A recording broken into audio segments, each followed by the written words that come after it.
Сәлем достар, сіздермен Аниме KZ арнасы. Осы видеода Blue анимесіндегі топ 10 кейіпкерді қысқаша айтып беретін боламын. Blue аясында бұл кейіпкерлердің әрқайсысы ерекше мінездерімен, спорттық қабілеттерімен және алаңдағы рөлдермен ерекшеленеді. Сондықтан олардың арасында байланысты бәсекелестік және даму процесі анимеге терең мағына мен қызық береді. Ендеше кеттік. 10-шы орында Наги Сейширо, табиғатынан дарынды ойыншы. Спортқа қызығушылығы жоқ сияқты көрінгенмен, алаңда ол өз мүмкіндіктерін толық пайдаланады. Наги бастапқыда ойынға немқұрайлы қарағанымен, одан кейін уақыт өте келе команданың маңызды рөлін иеленеді. Ол өте талантты және интуицияны жоғары ойыншы. Наги және техникаларды тез меңгереді. Басқа ойыншылар оңай басып озуға бейім. Алайда оны бастапқы футболға деген қызығушылығының болмағандықтан, бұл оның бейқам мінезіне әсер етеді. Наги ойында алғашында қызықсыз деп есептеген, бірақ оның талантын Рео байқап, оны Блуглокқа қатысуға көндірген. Наги матчтардың өзінің бойындағы ерекше қабілеттерді көрсетіп, жылдам шешім қабылдайды. Ол күрделі жағдайларда оңай меңгеруге бейім. Бұл оны Блуглоктың маңызды ойыншысы етеді. Оның қабілеттеріне тоқтала кетсек, дриблинг пен техника. Наги ерекше техникасымен көзге түседі. Ол қарсыласынан оңай айла тауып өтеді және футболға деген табиғи қабілеті оның ерекше ойынын көрсетуге мүмкіндік береді. Нагиді өмірмен қиылыстыратын болсақ, бұл нағыз Эден Азар деуге болады. Яғни айтқанда тұлғалық өзгерісті дұрыс пайдалана алмайды. Оның бойында футболға деген жастайынан талант болса да, ол оны дұрыс бағытта пайдаланып жатқан жоқ. Бірақ сонда да бұл кейіпкер анименің оқиғаларына жаңа серпін береді және оның өсу процесі анимедегі жанкүйерлері үшін өте қызықты. Ендеше 9-шы орынға кезек берсек, Микаге Рео. Рео бастапқыда бәрінен жетуге ұмтылған бай отбасының баласы ретінде дүниеге келген. Реоның футболдағы мақсаты барлық нәрсені басқару және жетістікке жету.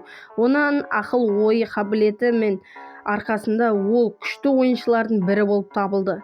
Бірақ эгоистік қасиеттері кейде оны басқа ойыншылармен түсініспеушілікке әкеледі. Ол жиі өз мақсатына жету үшін өзгелерді кедергі келтіріп, ол оны команда мүшелерінің күрделі қарым-қатынаста болуға итермелейді. Рео өз қабілеттеріне өте сенімді, өте жігерлі және алғыр ойыншы. Өте мықты шабуылшы болғанына қарамастан, ол тым тәкаппар және сенімді мінезі көбіне айналасындағылармен келіспеушілікке әкеледі. Ол Исагиге қатты қарсылас. Оның қабілеттеріне тоқтала кететін болсақ, жоғары амбиция. Рео чемпион болуды армандайды және өзге ойыншыларды жеңуге бар күшін салады. Ол өзін үздік ойыншы деп есептейді және оны көрсетуді мақсат етеді. Ол және Нагидің жақын достары болып табылады. Рео Нагидің ерекше қабілетін алғашқылардың бірі болып байқап, оны Блуглокке кіруге шақырды және оның өсуі мен дамуы. Рео Блуглок бағдарламасында қатысқан сайын жаңа мақсаттар қойып, өзінің шынайы амбициясын мен күшін табуға ұмтылды. Ол Блуглокке қатысу арқылы футболдағы әртүрлі техникаларды тез меңгереді және түрлі рөлдерді ойнай алады. Бұл оның икемді ойыншы етеді. 8-ші орында Хиори Ио, сабырлы және аналитикалық ойыншы. Ол көбінесе қарсыластарды әрекеттерін бақылап, командаға стратегиялық құрастыруға көмектеседі. Бұл кейіпкердің ойын мәнері көпке қарағанда сақ әрі есептелген. Ол матч кезінде стратегиялық қадамдар жасап, жағдайды тиімді пайдалану арқылы жеңіске жетеді. Ол ойынның әрбір сәтін мұқият қадағалап, қарсыластардың әлсіз тұстарын іздеп, соны тиімді пайдаланады. Хиори өзінің ойын өнерін басқаларға көрсетпейді, тыныштық және жинақтылықпен ойнайды. Тек қана стратегиялық ойыншы емес, ол және де тез қимылдау қабілетіне ие. Ол алаңда өте жылдам қозғалып, қарсыластарынан айласын асыра алады. Бұл оған жылдамдық шабуылдарға немесе қорғанысты бұзу кезінде ерекше көмектеседі. Және ол командалық рухты қолданады. Ол өз командасын жақсы қолдау көрсетіп, және әр ойыншының күшті тұстарын қолдауға талпынады. Яғни айтқанда, әр ойыншының жеке қабілетін аша біледі. Ол әрқашан жабырқаған сәтте өзінің мақсатына жетуге деген ұмтылысы оны оятады. Хиори Блуглок бағдарламасындағы сынақтар арқылы өзінің мықты шабуылшы ретінде көрсетуге ұмтылады және өзінің ішкі күмәндарын жеңуге тырысады. Ол әрқашан айналаны дұрыс позицияда анықтағандықтан, оның негізгі күші өте керемет болып есептеледі. 7-ші орынға да келіп жеттік. Чигири Хиома жылдамдық пен шапшаңдықтың патшасы. Оның шеберлігі жоғары деңгейде. Чигири шабуылдарда өте жылдам әрекет етеді. Бұл оның жеңіске жетудің басты артықшылығы. Ол жылдамдықтың арқасында басқа ойыншылардан айтарлықтай ерекшеленеді және қарсыластарын жеңу үшін өзінің физикалық артықшылықтарын пайдалануды жақсы біледі. Бұрындары жарақат алғандықтан кейде өзінің шектен тыс жылдамдығына сақтықпен қарайды, бірақ алаңда өзін өте сенімді ұстайды. Оның мызғымас табандылығы мен қайсарлығы тізе жарақатына қарамастан Чигири өзінің қорқыныштарын жеңіп, футболға қайта оралу үшін бар күшін салды. Оның осы жарақаттан кейін үрейі кейде ойыннан әсер етсе де, ол өзінің мақсатына жету үшін оны жеңуге тырысты. Чигириде бәсекелестік рухы жоғары. Чигири әрдайым өзінің мықтырақ болуға тырысады. Оның ішкі мотивациясы оны алаңға жетелейтін басты күштердің бірі болып есептеледі. Ол футбол мен өзінің жылдамдығын әрқашан бәрінен биік қояды. Ол өзіне сенім артады. Блю-Лук бағдарламасының шабуылшы ретінде ерекшеленуге ұмтылады. Оның даму жолындағы өзін-өзі жеңуге деген ұмтылысы анимені көрермендер үшін ерекше қызықтырады. Сондықтан ол біздің топтамада 7-ші орынды иеленді. 6-шы орында өзіміздің монстр братан Мегуру Бачира. Мегуру ерекше креативті және ерекше дриблинг стилі бар шабуылшы. Ол ішкі сезімдерін тыңдай отырып ойнайды және ойынды өзіне ғана тән стильмен жүргізеді. Бачира басқа ойыншылармен оңай тіл табысады және олардың шабыттануына көмектеседі. Бұл оны алаңда ерекше тұлға етеді. Оның ойын мәнері импровизацияға негізделген және әрбір ойын матчында ерекше стиль көрсетеді. Бачира ойын кезінде ойын ережелерін бұзудан қорықпайды. Ол оны Блю-Лук бағдарламасындағы ең ерекше ойыншы қылып көрсетеді. Оны ерекшелететін ішкі монстр концепциясы. Бачира анимедегі ішкі монстр деп атайтын ішкі импульсті тыңдайды. Бұл монстр оған ерекше шабыт беріп батыл қадамдар жасауға итермелейді. Және бұл қасиеті оны өзгелерден айрықша етеді. Шабуылдағы өткірлік. Бачира өте батыл шабуылшы. Ол қорғанысқа мән бермей, тек қана алға ұмтылады. Оның техникалық шеберлігі оған қарсыластардан оңай айла табуға көмектеседі. Оның ішінде нағыз монстр жасырылған. Ол кішкентайынан бастап талантты ойыншы болып келеді. Блю-Лук анимесіндегі бірегей әрі естен кетпес кейіпкерлердің біріне айнала алды. Оның бойына қарап Лионель Мессиді еске түсіруге болады. Екеуі де үздік футболшылар, монстрлар. Бачира Исаги мен өзге кейіпкерлермен жақсы қарым-қатынаста болады және оның мақсаттары бірі өзін жақсы түсінетін ойыншылармен бір командада болу. Ол футболды достық мекені деп есептейді. Бұл жай ғана ойын емес, бұл өзіне жаңа достар табумен бірдей деп айтады. 5-ші орында Бару Шоуи, өзін король деп санайтын өте эгоист ойыншы. Баруның физикалық күші мен ауқымды техникалары шеберлігі оның қарсыластарын басып озуға мүмкіндік береді, бірақ оның эгоисті көзқарасы жиі оны топтан бөліп тастайды. Баруның мінезі өзіндік ерекшеліктерімен және мақтаныштығымен көзге түседі. Ол көп жағдайда өзіне сенімді қарсыластарына үстемдік етуге тырысады. Бұл оның жеңіске деген күшті құлшынысын көрсетеді. Ол әр ойында өзін көшбасшы болуды көздейді және үнемі ең мықты болуға тырысады. Оның үлкен физикалық күші мен шеберліктері оны алаңдағы ықпалды ойыншы етеді. Дегенмен эгоистік көзқарасы оны команданың мүшелерімен келіспеушілікке әкеледі. Яғни айтқанда оған пас бермеу, не біреуге пас бермеу. Оның барлығы команданың құлдырауына әкеліп соғады. Бару братанның физикалық шеберлігіне тоқталсақ, ол алаңда өте күшті және төзімді ойыншы. Топты басқалардан оңай тартып алады, шабуылға шыға алады және оның физикалық күш-қуаты оны алаңдағы ықпалды ойыншы етеді. Барудың эгоцентрлік мінезі мен күшті шабуылшы ретіндегі қабілеттері Блю-Лук анимесінің қызықты кейіпкерлерінің бірі ретінде оны ерекшелейді. Оның командаластары арасындағы қақтығыстары мен жеңіске деген ұмтылысы анименің сюжетіне серпін береді. Сондай-ақ оны көрермендерге тартымды әрі күрделі кейіпкер етіп көрсетеді. Осылайша Бару біздің тобымыздан 5-ші орынға жайғасты. Егер де сен видеоны осы жерге дейін қарап келген болсан, онда арнаға тіркеліп лайк басуды ұмытпа. Сен бұл арқылы қазақ тілді арнаның дамуына үлкен септігіңді қосатын боласың.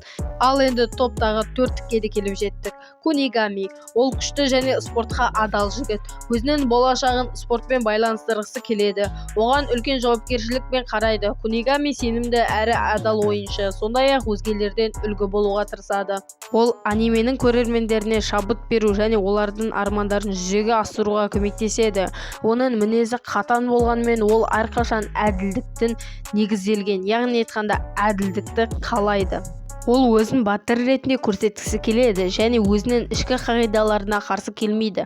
Оның басты мақсаты күш пен батылдық арқылы футболды тек әділ жолмен ойнау. Кунигами әсіресе жас көрермендері үшін шабыт көзі болып табылады. Оның техникаларына тоқтала кетсек, физикалық және дәл соққылар. Ол алаңда өте мықты және денесі мығым. Бұл оған күшті әрі дәл соққылар жасауға мүмкіндік береді. Оның сол аяқпен тебетін қуатты соққыларына қарсыластары қауіп төндіреді. Табандылық және еңбекқорлық. Кунигами үнемі өз шеберлігін шыңдап, күшін арттыруға тырысады. Ол қиындықтардан қорықпайды және әрқашан алға ұмтылады. Өз мақсаттарына жету үшін үлкен еңбек етеді. Дәл Роналду секілді көп еңбектерді талап етеді. Оның әділетті мінезі командаластарына қолдау көрсетуге ұмтылдырады, әрі ол әрқашан өз командасына көмектесуге дайын.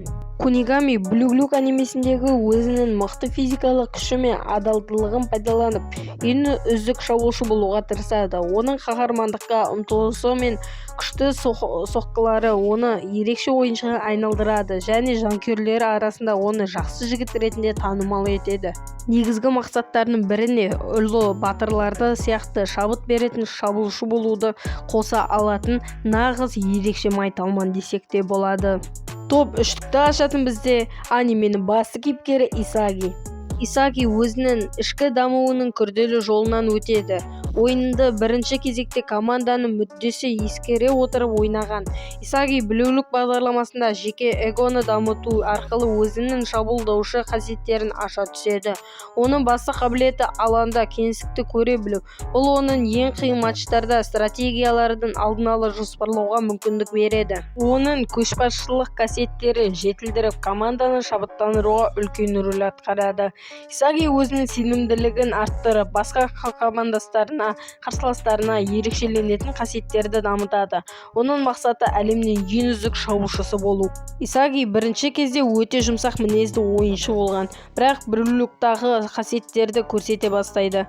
Оның ерекше қабілеттерінің бірі кеңістікті алдын ала көре білу және өзінің тиімді жағдай жасау. Исаги әр ойын сайын өзін жетілдіруге тырысады және үнемі жаңа нәрселерді үйреніп тәжірибе жинайды. Бұл оның мықты шабуылшыға айналдырады. Күрескерлікке толы рухы Исагиді өз мақсатына жету үшін бар күшін салады. Ол қиындықтарға мойымай әрқашан алға ұмтылады, жеңіс үшін күреседі. Исагидің даму жолы өзін жеңуге деген ұмтылысы және командадағы жетекші рөлді атқару жолындағы күресі Блю-Блюк анимесінің басты тақырыбына айналады. Оның күрескерлікке толы және стратегияны қолдану қабілеті оны ерекше және қызықты кейіпкер етеді. Екінші орында бізде Шидо. Шидо алаңдағы агрессивтілігімен және хаос тудыру қабілетімен ерекшеленеді. Ол өте қауіпті ойыншы және әрдайым өзінің шынайы күшін көрсетуге ұнатады. Басқалармен келісу қиын болғандықтан, оның ерекше дриблинг дағдылары бар. Тамаша жылдамдықпен және оның шабуылдағы шеберлігі оны Блю-Блюктегі ерекше орынға қояды. Ол ойын барысында өзін еркін сезінуі және құлшынарлықпен ойнауға тырысады. Оның спортқа деген ынтасы мен құрметі оны басқалардан ерекшелейді. Адамның көзіне тік қарау арқылы оны психологиясын сындыру арқылы нағыз футболдың не екенін көрсетеді. Ол ойын барысында қарсыластарын моральдық тұрғыда әлсірету үшін түрлі айла тәсілдер қолданады. Бұл оның бәсекелестерін әсер етуге қабілетін арттырады. Сонымен қатар Шидо команданың жетекшілік рөл атқарады. Оның мінезі мен харизмасы басқалардан ынталандырады, бірақ ол кейде жеке мақсаттары командалық мақсаттардан жоғары қояды. Техникалық шеберлік. Оның футболдағы техникалық шеберлігі өте жоғары. Ол дриблинг, соққы және пас беру сияқты әртүрлі аспекттерді жақсы нәтиже көрсетеді. Оның агрессивтілігі мен стратегиялық ойлау қабілеттері және ерекше және қызықты кейіпкер етіп қана қоймай, сонымен қатар бас кейіпкер Исагиден де асып түсуіне көмек бере алды. Бірінші орынға да келіп жеттік. Бірінші орын Итоси Рин. Рин Blue Lock анимесіндегі ең мықты ойыншылардың бірі. Бастапқыда ол ағасы Итосимен бәсекелесіп, оны жеңу мақсатында шоғырланған еді. Бірақ уақыт өте келе ол әлемнің ең мықты шабуылшысы болуға шын мәнінде ұмтыла бастайды. Оның ерекшелігі соққы дәлдігі, кеңістікті түсіну және стратегиялық жылдам өзгеру қабілеті. Рин суық мінезді және тәкаппар. Бұл оның қатал ойыншы болуына көмектеседі. Ол кез келген тұрғыдан кез келген ойыншыдан асып түсе алады. Жылдамдық бойынша да, тіпті физикалық күш бойынша да кез келген ойыншыдан асып түседі. Оның ерекше дағдылары мен қажамас қайраты оны ең мықты футболшы болуға әкелді. Яғни айтқанда, ол осы анименің ең мықты көрнекті кейіпкерлері болып табылады. Табиғи талантына келер болсақ, Рин футболға табиғи таланты бар ойыншы болып келеді. Оның техникалық шеберлігі, жылдамдығы және көргенділігі оған алаңдағы ерекше орын алуға мүмкіндік береді. Күшті бәсекелестік. Итоси Рин бәсекелестікте сүйенетін ойыншы.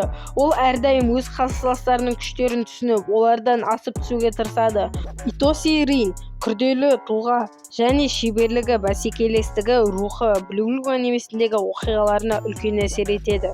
Оның көрермендер үшін ерекше және есте қаларлық кейіпкер етеді. Ол көптеген дағдылар бойынша Рио секілді әдемі ойын үлгілерін көрсетеді. Тіпті анименің негізін қалаушылар да Итоси Риннің анименің басты кейіпкері Исагиден асып түсетіні туралы жазған, тіпті оны өз сұхбаттарында толығымен атап өткен. Осымен видеоның соңына да келіп жеттік. Видео ұнаған болса арнаға тіркеліп лайк басуды ұмытпаңдар. Келесі кездескенше, чао!